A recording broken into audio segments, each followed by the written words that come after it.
Hello, yesterday's Airlines is here once again to discuss a release set, and this time around it is Phoenix who have just announced their models for September. Now, coming off the back of the last video, let's try and keep the politics to a minimum, and in a release set that includes Cuba, Israel, and an autocratic monarchy that hasn't had elections since 1962 and rules under martial law, where could there possibly be politics to discuss when we're talking about model aircraft? No, in all seriousness, I will try and keep the conversation reasonably apolitical, just political enough to upset flat earthers, anti-vaxxers, and those who think immigrants eat pet cats, but not political enough to upset anyone who's rational. So let's get on and talk about the Phoenix models. Now, Phoenix have been amazing this year. Really impressive.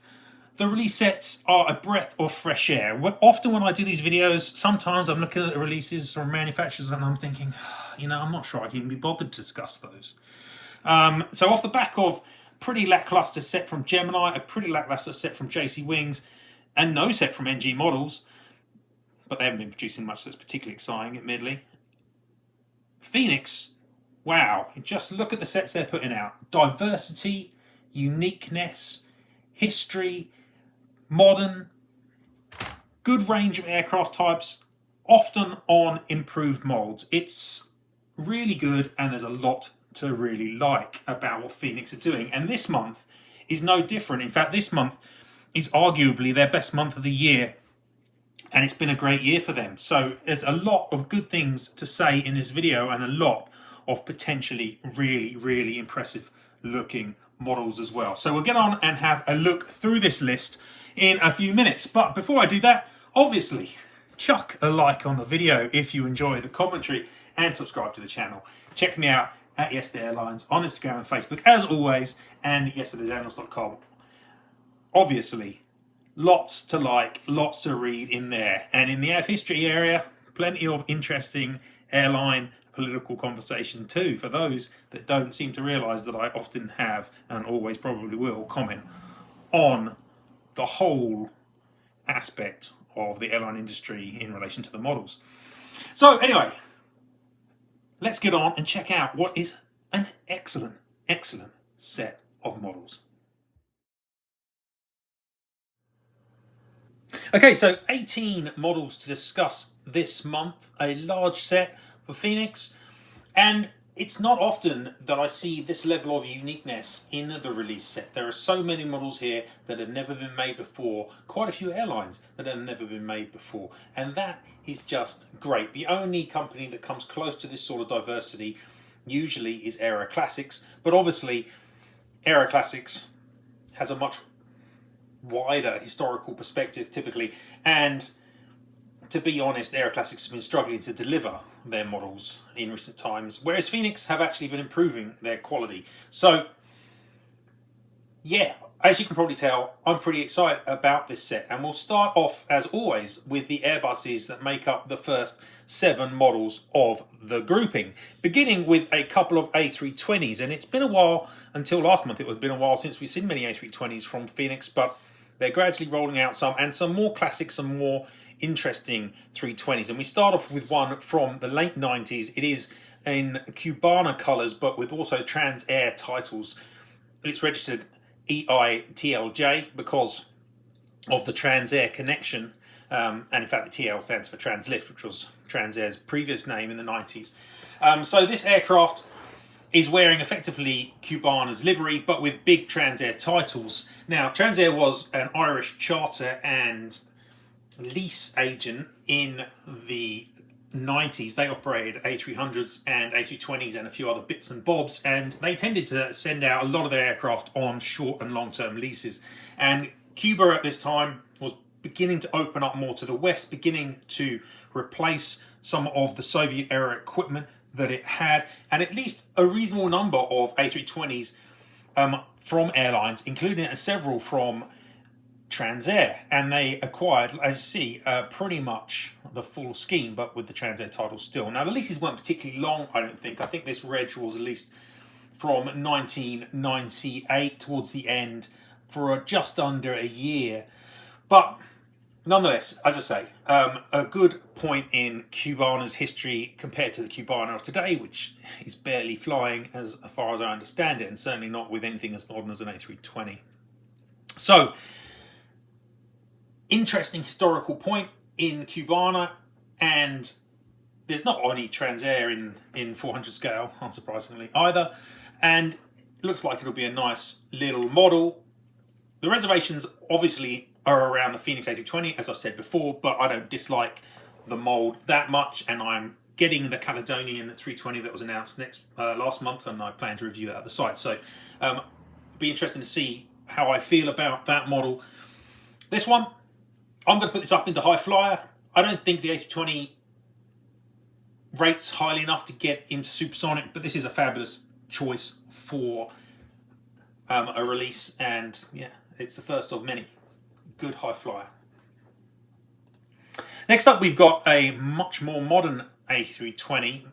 This one is flown by Volotea, the Spanish low-cost carrier, and again, Volotea is an airline which has really been effectively ignored in 400 scale. There's been almost nothing. The only thing that has been released is a single 717 by Gemini in 2014. And Volotea started operations, I think, in 2012 and initially had 717s, but has, I think, operated the last of those in 2021 and is now fully Airbus and has quite a large fleet of the type. And yet, it has been roundly ignored by all brands, as is quite often the case actually for secondary European airlines.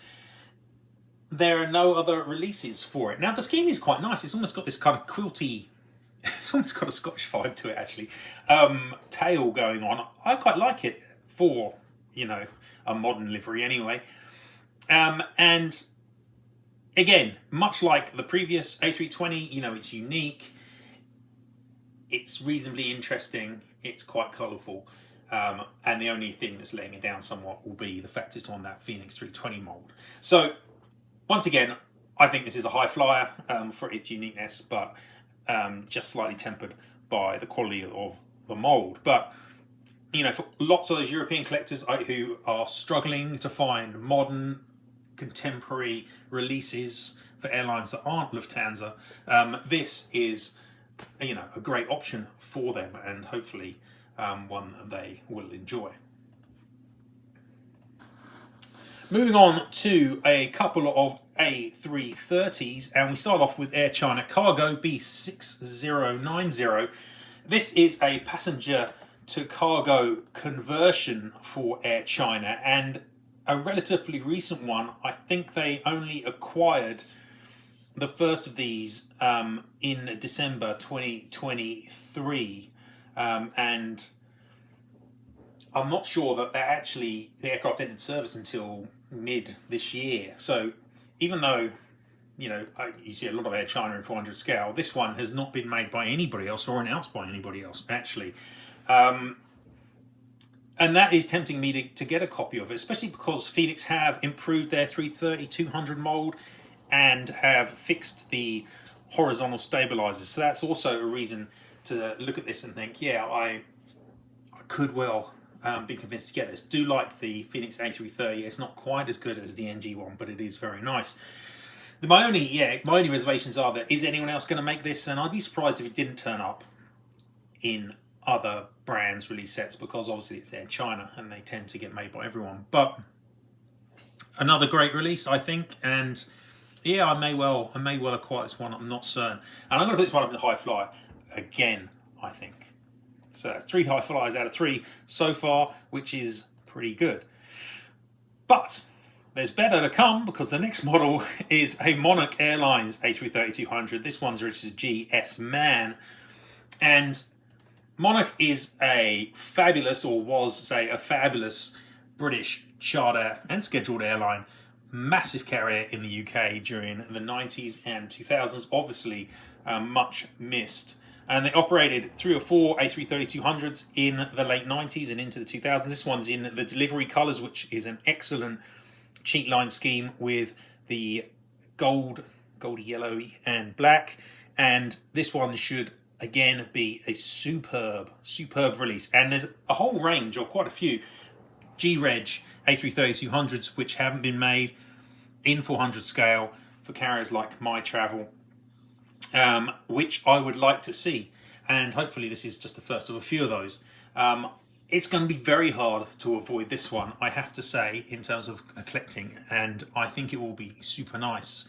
And this one for me is supersonic.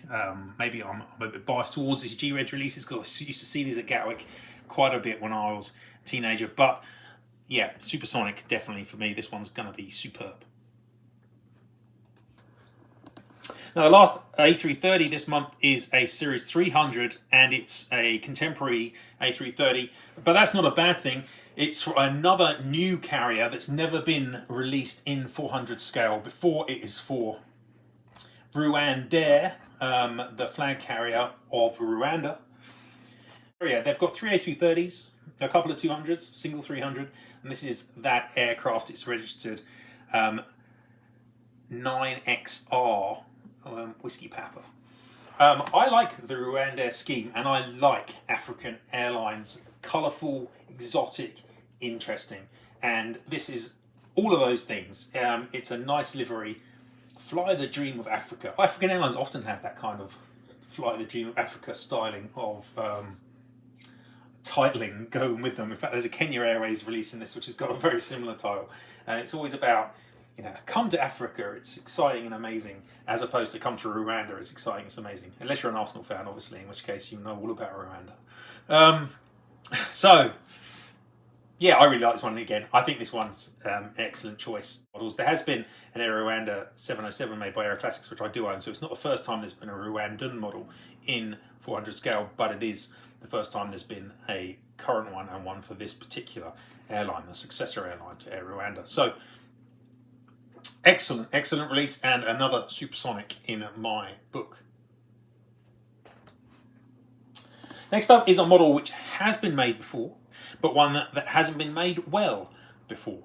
This is an A340-300. The registration is OE LAK, L-A-K. It's wearing the 90s Austrian Airlines scheme, which is probably, the only time Austrians actually had much on their fuselage. It's got this thin blue pinstripe that runs along and fades out at the front and the rear. Otherwise, got the classic Austrian tail. An attractive, business-like scheme. Not perhaps quite as nice as the blue belly scheme that they had later on, but certainly a bit nicer, I think, than the one they have now. This model has been made, or at least it's been made as a 200 by both Herpa and Dragon, but actually looking at it, I'm incorrect. It hasn't been made as a 300 before. There are some 300s that have been made, but they've always been the scheme wearing the Viennese Philharmonic Orchestra on it, which is an attractive scheme. Not that there's been a good version of that either, I admit. But yeah, there haven't been any made wearing this livery on a 300. So I'm slightly incorrect from what I said earlier. This is unique and hasn't been made before. So it's even better. Yeah, another great choice. And another tempting choice that is probably just on the edge of my collection criteria and I probably should avoid, but difficult to, because it looks pretty good, is going to look excellent. Like a lot of those Phoenix A340s I've been buying recently, they look really nice. And in the absence of NG getting their stuff together and releasing any A340s at all, then these ones are really, really good. So I'm going to put this one up into Supersonic again. So yeah, things are really going well for Phoenix this month from where I'm standing here. And that just leaves one last Airbus to discuss, and this one's the least interesting of the bunch in my opinion. Not because the scheme isn't great, it is. It's Edelweiss, and the reg is now confirmed as HBIHC, but mainly because this is an A350 and the Phoenix A350 is not that good, and still is one of the models that I don't really rate from Phoenix. This has been announced already, as you probably know, by Aviation 400. I am sure that it will be released by others as well. So you've got to question which one is the best one to get. I'm sure this one will probably end up being out before the AV400 one, but it probably won't be as good. And I probably wait around to see if NG did it as well. Really nice scheme, but yeah, the mould here is putting me off. So I'm going to put this one just as a workhorse in this set. Into Boeing territory, and we return to Africa immediately here, because the first release up is Air Tanzania. It's a MAX 9 5HTCP is the registration. Air Tanzania is an airline that has had some representation in 400 scale before, but hasn't had a great deal in recent years, or at least not for the modern version of Air Tanzania, which has this attractive blue scheme with the giraffe on the tail. So there has been a little bit. There was an AV400, or in fact I haven't seen it yet actually. It's got the AV400 7878, which should be out soon and hopefully will be really, really nice. But that's the only other one I think which has been released in the modern livery. All the others have been older schemes. Now, the Phoenix Max is something that I've stated historically, but has dramatically improved, or at least it looks like it has. I haven't got to hold one in my hands, but I know they've made significant changes to the fuselage. The nose has been refined, the landing gear has been refined. It looks like they've also modified the back of the tail cone. And overall, it's now looking like a really strong competitor. Seen pictures of the recent TUI Hapag-Lloyd release, and it looks nice. And I've been quite interested in trying to get hold of a version. I might try and see if I can get one for review purposes, though unfortunately none of them really fit my collection criteria. So one of those times where I'd have to buy a model just to review it, which is a little annoying. But nonetheless, we'll see what I can do.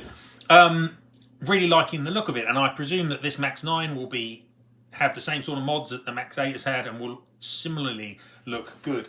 Really think, again, it's another excellent choice from Phoenix. More interesting, unusual Max, and a really attractive scheme for an interesting country and airline. A country I'd love to visit, actually.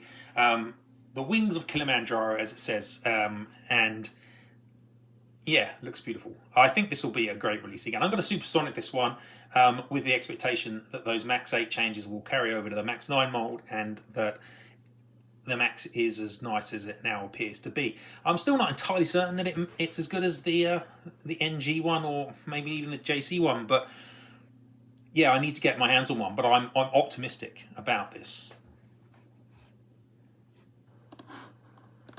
That's the only 737 this month. Next up, we've got a Sultan of Brunei's Royal Flight 747-8 V8 BKH. There's been a few releases for Brunei Royal aircraft historically, but again, none with this aircraft type. There was, oddly, a Net Models Brunei Government 747-400 in a similar-ish scheme to this, but that was released in 2008, and obviously Net Models is hardly a premier brand. There's been a couple of other government A340s released by various people, but they typically have worn the Royal Brunei Airlines scheme, not the Brunei government scheme. Looking at the scheme, it's actually really nice, isn't it? Nice use of striping here. So it's quite an attractive VIP 747-8. Only a little bit of yellow on it, which is a shame. It'd be nice to have a bit more yellow. Brunei does have that really nice flag. So it's nice. Now, the Phoenix 747-8, yeah, it's also nice. Not falling myself over it in praise. Always got that wing root issue. But it is okay. I think I'll put this one up into High Flyer too.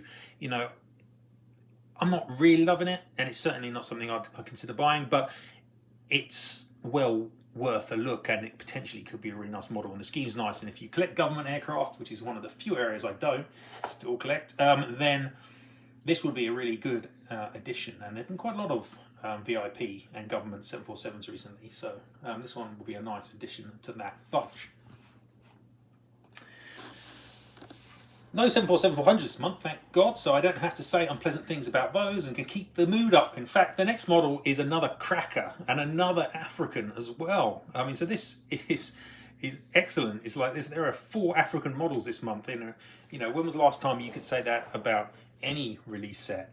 But this one is another one back to the 90s, interesting airline, beautiful cheat line, Air Namibia on a 767-300ER. In fact, it is the only 767 that they ever operated. They chartered this aircraft, V5 NMB. It became registered in March 98, and it was returned to AWAS in March 99. So it saw a year's worth of service. Wearing this kind of funky livery, which looks kind of retro because you've got the big, thick cheat line. Whereas I'm not sure that their 747 SPs ever wore quite this scheme, but really liked the Air Namibia scheme. Another really interesting and exotic African nation, and it's hard not to love this. It just looks like it's going to be great. And the 767 from Phoenix, really nice mould, not spectacularly the best ever in the universe, but good, really good, and certainly one that I've got no problem buying. This one is another one which is really tempting me to get it. In terms of Air Namibia releases in general in 400 scale, there have been a few. It's not the first time you're getting an Air Namibia, certainly. I've got an MD-11 that Phoenix made a long, long time ago, in fact 20 years ago. There has been, again, an odd net models release of 747-400. And there has been a Gemini SP too, though, not in a scheme that's as awesome as this one. So there's been a few bits of Air Namibia around. None of them are particularly great moulds and it would be nice to see some others. This one will almost certainly be the best that's ever been made for Air Namibia, and yeah, it's supersonic, isn't it? Clearly.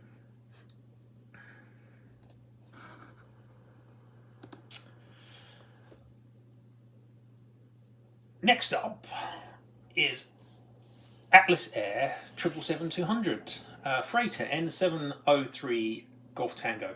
And when I looked at this initially, I thought, oh, another Atlas Air, but actually nobody has made an Atlas Air 777-200, and part of the reason for that is that Atlas Air have only just really picked up 777s in their own scheme. Now, they did operate a variety, or they still do operate, several 777 freighters, but in MSC air cargo colours. And they've only picked up 3, by the look of it, freighters second-hand, admittedly, or at least they were operating for Polar Air Cargo or DHL Express sister companies. And I believe these are the first time that you've got them in the Atlas Air scheme. So it is quite new, it is different, and it has always been a really attractive scheme. And the fact you've got Atlas holding the globe up on the tail, I mean, that's so fitting for a cargo airline, and yet at the same time not boring like a lot of cargo schemes. So this one should again be good. I just reviewed the Continental 777-200 at the site, and I liked it. I liked it more than some other people did, I think. And the mould certainly solid and reliable and perfectly good. So no reason why this shouldn't be the same. Nobody else has announced it. I suspect it will get a release, possibly an interactive from Gemini if I had to guess. But I don't think that should stop this one from being a solid, good model. I'm going to put this one in high flyer.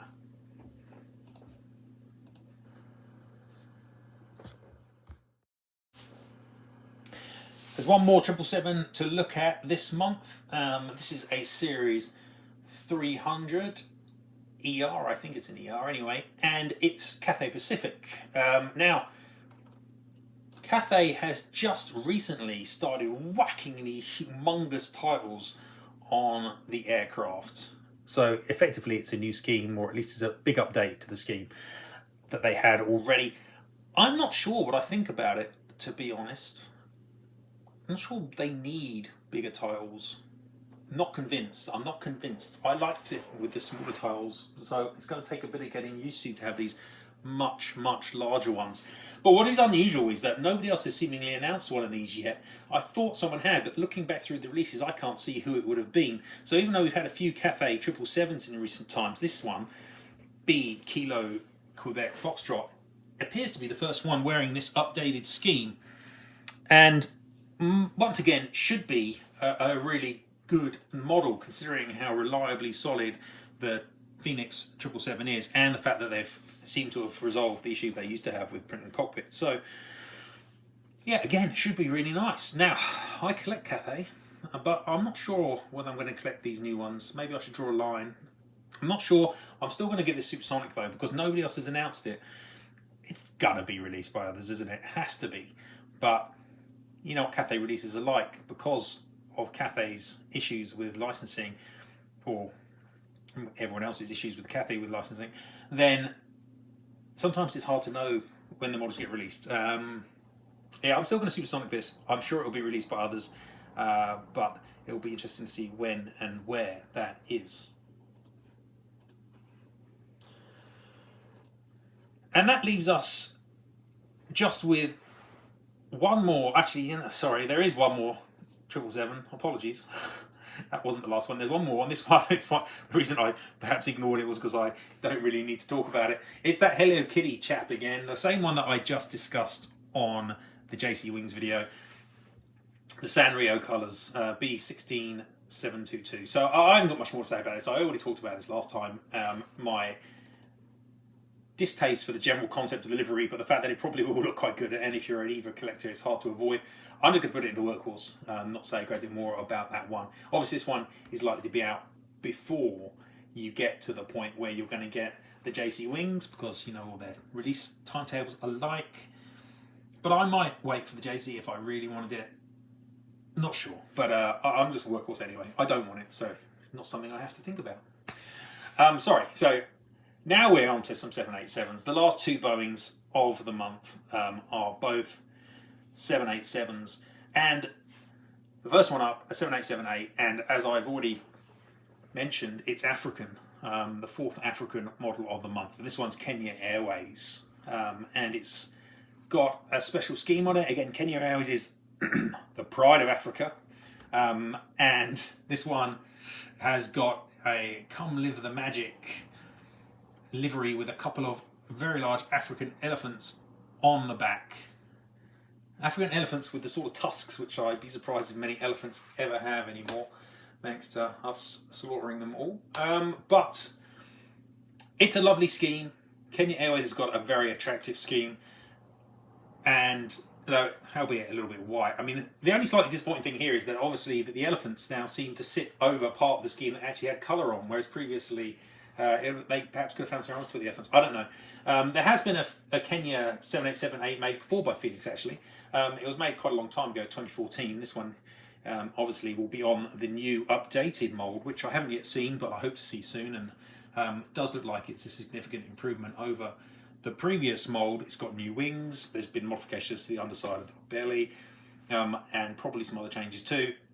Should be significantly better than the old big wing flex Phoenix 787s without much detail. So got good feelings about the potential here for this one. Looks like a nice livery, and yeah, good to have some diversity in your collection. If you don't have any African airlines in your collection, then you're missing out. There's some really cool aircraft flying today for African carriers, and obviously flying in the past, as you can see from this video. So yeah, definitely have a think about whether you want your airport to be served by a carrier like Kenya Airways.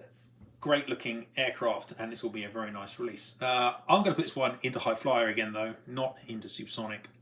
I haven't seen that 787 mould in person, so I can't comment really that it is definitely 100% better, and not quite sure how it stacks up against the competition yet.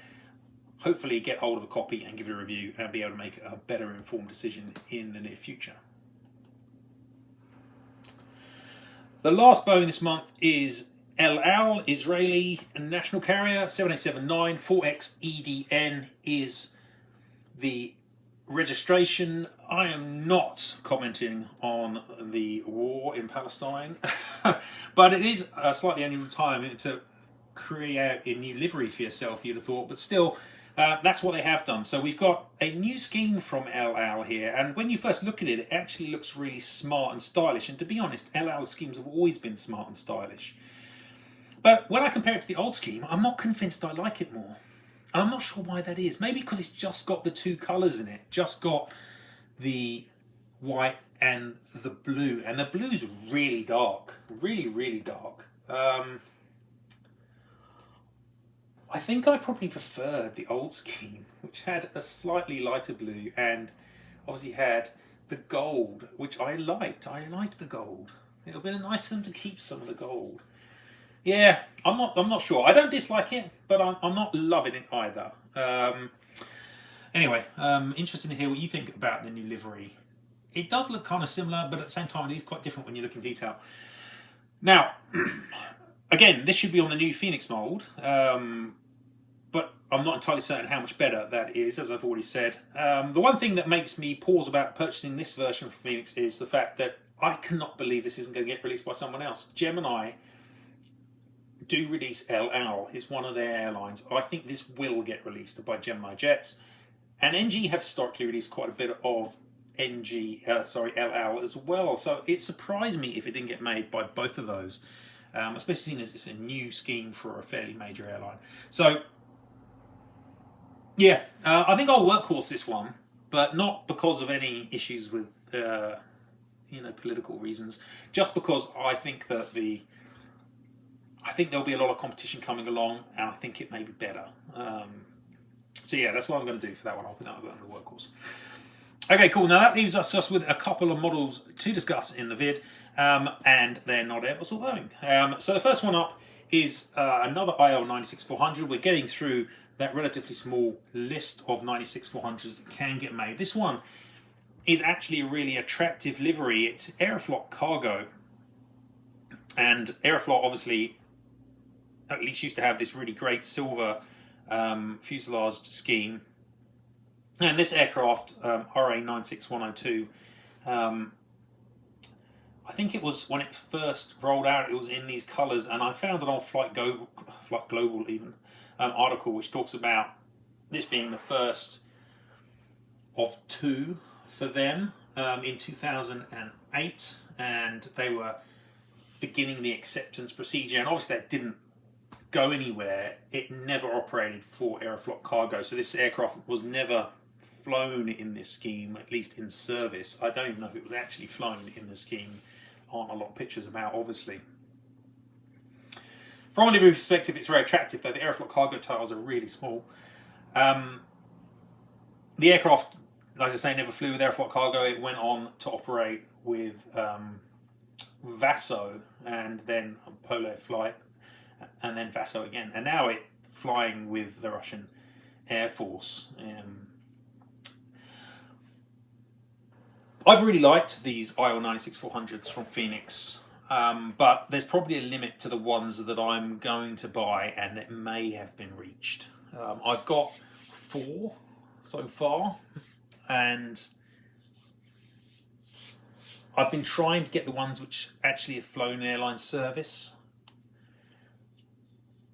and I don't think this one quite qualifies for me, but I think it will be really attractive. If you're an Aeroflot collector, then this one probably is high on your list. I am an Aeroflot collector, but for some reason I'm not feeling the love here. It's also a little bit too new probably for me too. I'm going to put this one in high flight as well. It's an attractive scheme, but yeah, because it never saw service. If it's in service, Aeroflot Cargo actually operated these, I'd probably be more interested. And we end the set of models with a pair of McDonnell Douglas MD-11s. First one is in the colours of China Airlines. The 1990s colours. The reg here is a B151. I never used to like this scheme back in the day. I always thought it looked a bit ugly, but it's grown on me substantially now. You can no longer see it. It obviously isn't anywhere near as nice as the current China Airlines scheme, which exists entirely because they wanted to get rid of the flag on the tail because of, hey, politics. But nonetheless, yeah. Again, tempting. I've got a bit of a gap for China Airlines in my collection. I've only got a couple of their aircraft, and this one would fit nicely between the 747SP and the Caravel I own. The Phoenix mold for MD-11s. Yeah, I got the Delta a while back. I reviewed it at the site. They have lowered the undercarriage since then.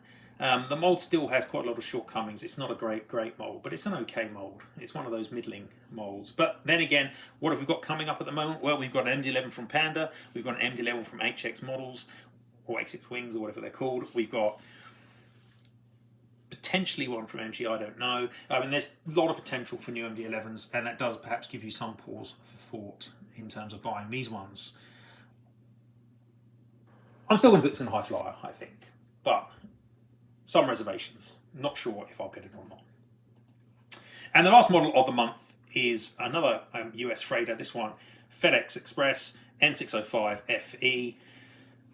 There's not a lot more to say about this, really. It's FedEx. You know, there have been a lot of FedEx MD-11s released because of Gemini. In fact, overall there have been 17. They're not all Gemini, but a good number are 5 or 6. And they're reasonably common. The last one was released in 2021, so I guess it's not that recent, but it's not a million miles ago either. And the JC MD-11 is, in detail, slightly better than the Phoenix one, I think. So I probably would aim for one of those Gemini releases if I really wanted one. So I'm going to put that one into Workhorse, I think. It's not really exciting me, but I understand why they're making it. I don't think it's a bad choice, but it's not top of the list for me, certainly. So that one can end in Workhorse. Okay, I think it's pretty clear that this is an excellent set of models. As I said at the beginning, you've got uniqueness, you've got diversity, you've got Phoenix using their better molds, you've got Phoenix using molds that they've upgraded like the Max and the 787. It's an interesting set of releases, far more interesting than most of the brands are putting out at the moment. And a lot of that is down to Phoenix working with my friend Dan Tung, who's doing some stellar work in helping Phoenix to understand the market and produce more interesting models. So thank you very much, Tung. You're doing awesome stuff there, and I really appreciate it, and I'm sure lots of other people do. Really good for Phoenix that they're listening as well, so that's awesome. Well done, Phoenix. And this is a really cool looking set. And of this set, you know, there's at least 4 or 5 models here that I could quite comfortably buy. When in previous years I wouldn't even get 4 or 5 Phoenix models. This year I've already purchased 10. Last year I had purchased 11, but the previous year I only purchased 2. So it shows the huge turnaround at Phoenix.